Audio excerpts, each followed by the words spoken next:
አለበት። አብይ አህመድንም አንዋር ኢብራሂምንም ጠቅላይ ሚኒስትር ብሎ ይጠራቸዋል። በዚህ ሳይበቃውም የኢትዮጵያ ጠቅላይ ሚኒስትር የማሌዥያቻቸውን ተቀብለው አነጋገሩ ሲል ቋንቋ አብይንም አንዋርንም አቻ ያደርጋቸዋል። ሰሞኑንም የመንግስት ሚዲያዎች በእያንዳንዱ የዜና አወጃ ሰዓታቸው ደጋግመው ሲናገሩት የከረሙት ጉዳይ ይሄው ነበር።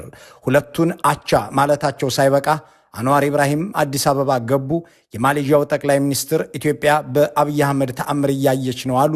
ኢብራሂም በሙዚየም አበባ አስቀምጠው ተደሰቱ፣ ወዘተ እያሉ ሲያስተጋቡ ለመሆኑ ማሌዥያ የት ነች?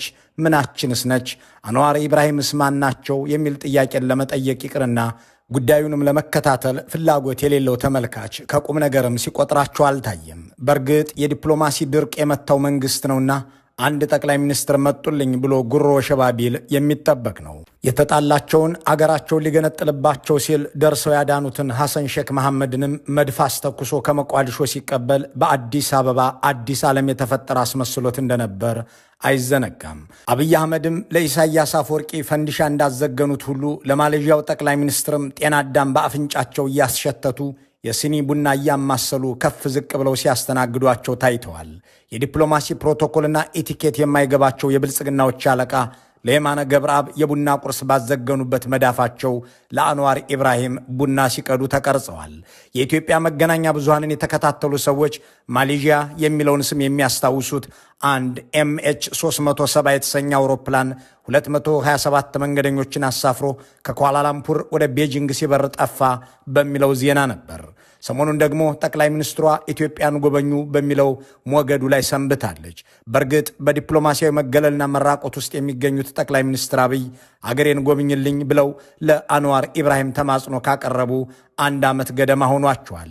አምና በዚህ ሰሞን እዚያው ኳላላምፑር ሄደው ይህንኑ ጥያቄ አንስተው ተመልሰዋል። በወቅቱ የሶማሊያን ግዛት ሶማሌላንድን እንድትገነጠል ሊያደርጓት ሲሉ ዓለም እየተቀባበለ ሲያወግዛቸው ማሌዥያም አባል በሆነችበት የእስላማዊ መተባበሪያ ድርጅት OIC በኩል ውግዘቱን ተቀላቅላ ነበር። በኢትዮጵያ ዲፕሎማሲ ውስጥ ስማቸው እንኳን ተነስቶ የማያውቅን እንደ ባርባዶስ ያሉ 200 ሺህ ሕዝብ እንኳን የማይሞላ ያላቸውን አገራት ሳይቀር ወገን ለማድረግ የሚታትሩበት ነበርና በOIC በኩል ያወገዘቻቸው ማሌዥያንም ወዳጅ ለማድረግ ወደ ኳላላምፑር ቢበሩ የማይጠበቅ አልነበረም። እናም ያኔ ነበር መተህ አገሬን እያት የተባሉት። እንዲያም ሆኖ አንዋርና አብይን ጠቅላይ ሚኒስትር የሚለው ማዕረግና ከስማቸው በፊት ያለው ፊደል አ ብቻ የሚያገናኛቸው ለየቅል የሆኑ መሪዎች ናቸው የሚለውን ለመመልከት ደግሞም ከማሌዥያውያን ለመማር ይበጀን ዘንድ በዚህ የአምባገነንነትንና አምባገነን መሪዎች መዘከሪያ ቀናችን ሁለቱን እናነጻጽር። ፈላጭ ቆራጭነትንና ዴሞክራሲን፣ ገዳይነትንና አዳኝነትን፣ ጸረ ልማትንና የልማት አርበኛነትን፣ ጦረኛነትንና ሰላምን እናወዳድር። Malaysia's Prime Minister Anwar Ibrahim is one of Asia's most recognizable leaders. Seen as a campaigner for democracy, justice and equality. አንዋር ቢን ኢብራሂም የተባሉት ጠቅላይ ሚኒስትር የሚመሯት ማሌዥያ እንደ ኢትዮጵያ ብዙ ብሔርና ባህል ያለባት ሀገር ነች። መሪዎቿ አንዱ በሌላው እንዲነሳ እንዲጋደልና እንዲታኮስ በፍጹም አይቀሰቅሱም።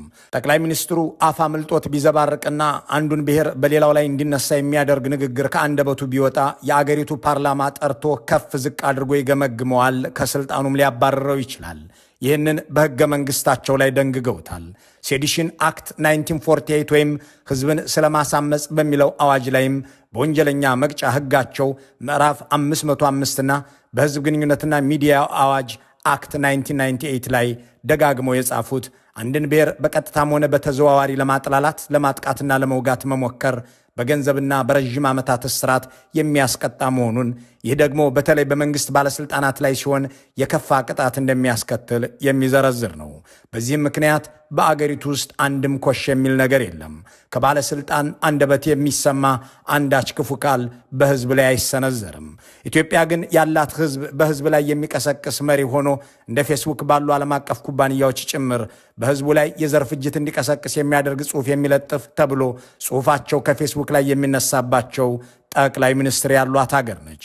አብይ ህዝብን ካንሰር ብለው መጻፋቸውን ተከትሎ በፈረንጆቹ መስከረም 2021 ጽሑፋቸውን ከፌስቡክ ላይ እንዳነሳው ሜታ ኩባንያ መግለጹ አይዘነጋም። ባሳለፍነው ዓመት ኳላላምፑር የነበሩት ሰሞኑን አንዋርን አዲስ አበባ የወሰዱት የብልጽግናው አለቃ ግን ለአፍና ለንግግር ለከት ያለው ሰው መሆን እንደሚገባ ስለመማራቸው የተናገሩት ነገር የለም። ጠቅላይ ሚኒስትር አንዋር በእጃቸውም በመንግስታቸውም የአንድ ሰው ሕይወት አልጠፋባቸውም። ጠቅላይ ሚኒስትር አብይ በሚሊዮኖች ነፍስ ግድያ የሚፈለጉ መሆናቸውን የሰብአዊ መብትና የሕግ ተቋማት በጥናት እያጋለጡ ናቸው። የክፍለ ዘመኑን ውድ ጦርነት አካሂደው አገሪቱንም በእርስ በርስ ጦርነት ማግደው ምንም እንዳልተፈጠረ ኳላላምፑርም ተገኝተው የማሌዥያን ጠቅላይ ሚኒስትር አዲስ አበባ ጋብዘውም የኢትዮጵያው ጠቅላይ ሚኒስትር ጦርነትና ግጭት የስልጣን ምንጭ ነው ብለው ከማመናቸው የተነሳ ስለ ሰላም ተማርኩ ያሉት ነገር የለም። የማሌዥያው ጠቅላይ ሚኒስትር በበኩላቸው የኢትዮጵያውያን መዋደድ ከጥንት ጀምሮ የጀመረ መሆኑን ለማስታወስ ለነቢዩ መሐመድ ተከታዮች የተደረገን አቀባበል አንስተው የአብሮነት እሴቱ የሺህ ዓመታት ታሪክ መሆኑን ጠቁመዋል። የኦርቶዶክስ ክርስቲያን ቤተ ክርስቲያን፣ የኦርቶዶክስ ስርወ መንግስትና ክርስቲያን ንጉሥ እነዚያን ሙስሊሞች መቀበሉ እስካሁን ይደንቀኛልም አሉ። 1400 years during the time of Prophet Muhammad sallallahu alaihi wasallam, when his uncle Ja'far Siddiq was sent to seek asylum from a Christian emperor. በነቢያችን ዘመን ከ1400 ዓመታት በፊት በመካ በደል የተፈጸመባቸው ሙስሊሞች በአጎታቸው መሪነት ከለላ እንዲደረግላቸው የተላኩት ወደዚህ ነበር። በክርስቲያን አገር በኦርቶዶክስ ሕግጋት በሚመራ አገር ላይ ሙስሊሞች በነጃሽ ገብተው ጥበቃ ተደረገላቸው። ይህ ለኔ በጣም አስፈላጊው ነገር ነው። They will be protected. This country will assure and guarantee the safety of the initial Muslim immigrants into the then Habasha or Ethiopia. ጠቅላይ ሚኒስትር አንዋር ጠቃሚ ደግሞ መታወስ ያለበት ነው ያሉትን አጀንዳ የኢትዮጵያው ጠቅላይ ሚኒስትር ለማገዳደያነት ለፖለቲካ ስልጣን መጠቀሚያነት እንደሚያውሉት የሚነግራቸው አያጡም። የሃይማኖት መብዛትን እንደ ጥሩ ማጋጫ መሳሪያ እንደሚገለገሉበት በጅጅጋ ያፈሰሱት ደም፣ በአርሲ ያስጨፈጨፉት ኦርቶዶክስ፣ በሻሸመኔና በአዳማ በየቤተ ክርስቲያን ግቢ የታረዱት ክርስቲያኖች፣ በጎንደር የተገደሉት ሙስሊሞች ምስክር ናቸው። የማሌዥያው ጠቅላይ ሚኒስትር ግን ከአሁኗ ሳይሆን ከድሮዋ ኢትዮጵያ መማር አለብን እያሉ ናቸው። ጠቅላይ ሚኒስትር አንዋር ወደ ስልጣን ለመምጣት ምርጫ ሲወዳደሩ የኢትዮጵያው ጠቅላይ ሚኒስትር ግን ምርጫ ሰርዘው ጦርነት እያካሄዱ ነበር። ሁለቱም በአንድ ሰሞን ነበር የነገሱት እንደማለት። በዚያች ፓርላሜንታዊና ፌዴራላዊ ስርዓት በዘረጋች ኤስያዊት ሀገር ውስጥ ከ5 ዓመታት በፊት መንግስት የመሰረተው ጥምር ፓርቲ አልግባባ አለ። ከዚያም ፓርቲዎቹ በፈጠሩት ጥምረት ወክለዋቸው የነበሩት ጠቅላይ ሚኒስትር በራሳቸው ፈቃድ ስልጣን ለቀቁ። ሌላ ጥምረት ተሞከረና ሌላ ጠቅላይ ሚኒስትር ተሾሙ። እርሱን ተከትሎ መጠነኛ ህዝባዊ ተቃውሞ በጎዳናዎች ላይ ታዩ። አዲሱ ጠቅላይ ሚኒስትርም ጥምር ፓርቲዎቹ አልግባባ ሲሏቸው ስልጣን ለቀቁ። በ2 ዓመት ተኩል ውስጥ 2 ጠቅላይ ሚኒስትሮች በራሳቸው ፍቃድ ስልጣንን ተውት። የሚያስለቅቀኝ የለም፣ የሚደፍረኝና ከፊቴ የሚቆም የለም፣ አንጃ ግራንጃ ሳይሉ ሳይፎክሩ፣ የአንድ ሰው ነፍስ ሳያጎድሉ፣ አንድ አካል ሳይነጥቁ፣ የጦር ኃይሎች ጠቅላይ አዛዥነታቸውን ተጠቅመው የጎሳና የሃይማኖት ጦርነት ሳይቀሰቅሱ ገለል አሉ። ከዚያም መፍትሄው ከጊዜው በፊት የቀደመ ምርጫ ስናፕ ኢሌክሽን ማካሄድ የሚል ነበርና የነበረው ፓርላማ ተበትኖ አዲስ ምርጫ ተካሄደ። አሁን ያሉት ጠቅላይ ሚኒስትር አንዋር ኢብራሂም በዚህ አዲስ ምርጫ የመጡ ናቸው። ጠቅላይ ሚኒስትር አብይ የማሌዥያውን አቻቸውን ተቀብለው አነጋገሩ የሚለው አማርኛ ጆሮውን የሚያስቀውም በዚሁ ምክንያት ነው። አንዋር ዲሞክራሲያዊ በሆነ ምርጫ ስልጣን የያዙ እንጂ በክልላዊ ግዛቶቻቸው ላይ በፈረቃ ባሰማሩት ሰራዊት አገር የሚያስተዳድሩ መሪ አይደሉም። A leader in waiting. This sealing Anwar Ibrahim's return to frontline politics. Anwar Ibrahim daripada Parti Pakatan Harapan telah Pakatan Harapan, or the Alliance of Hope.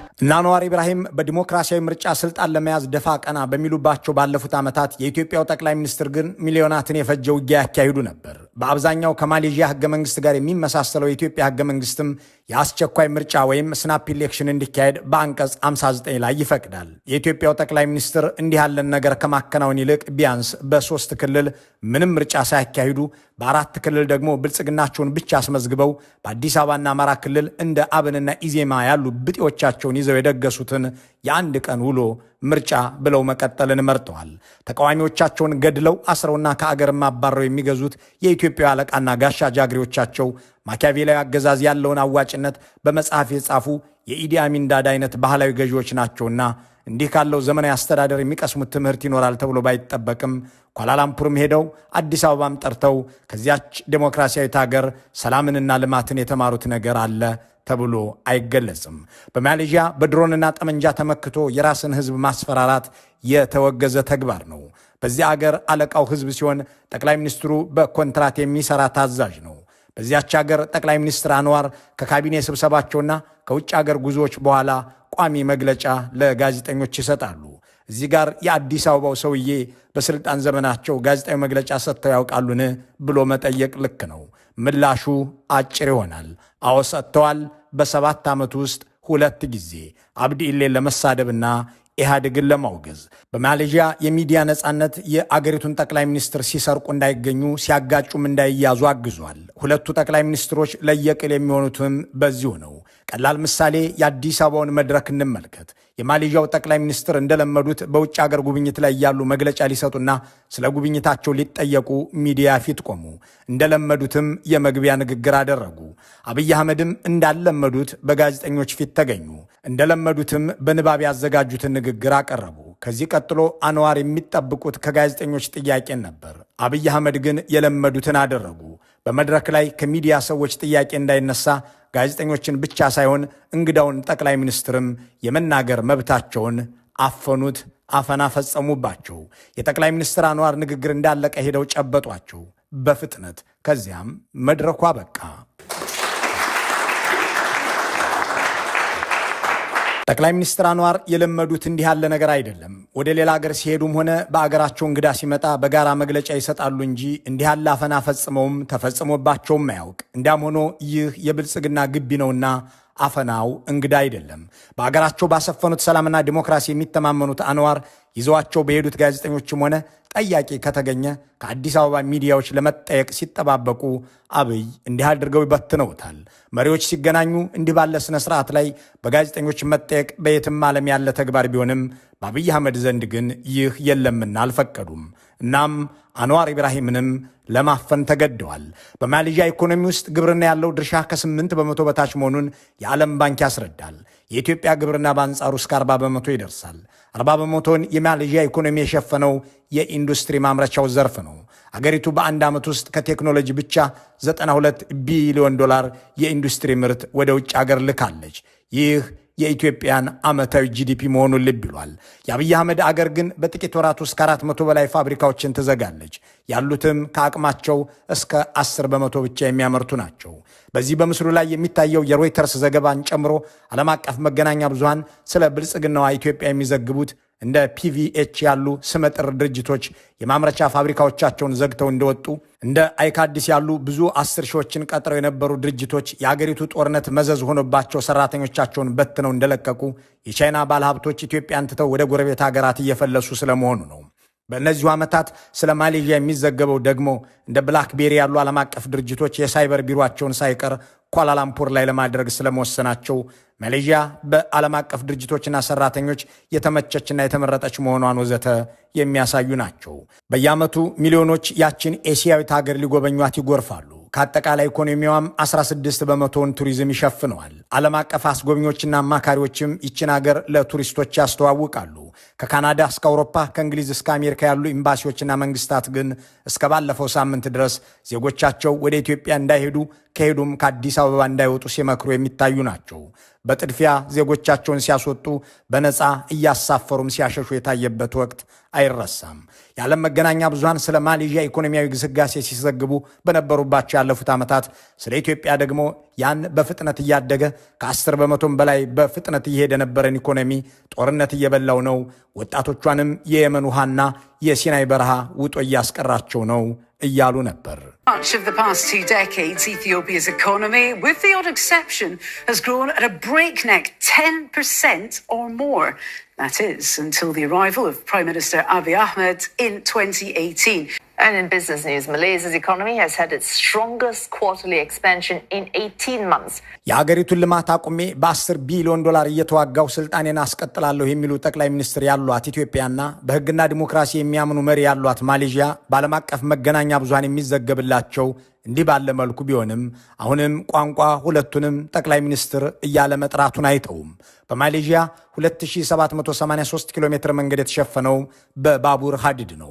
የብልጽግናው መንግስት ግን እንኳን አዲስ የባቡር መንገድ ሊሰራ የተሰራውንም በማፍረስ ላይ ነው። የተጀመረን የባቡር ስራ በድሮንና ድማሚት በማፈራረስ ሰራተኛና ኩባንያዎቹን ከአገር አባሮ የሚከሰስም ነው።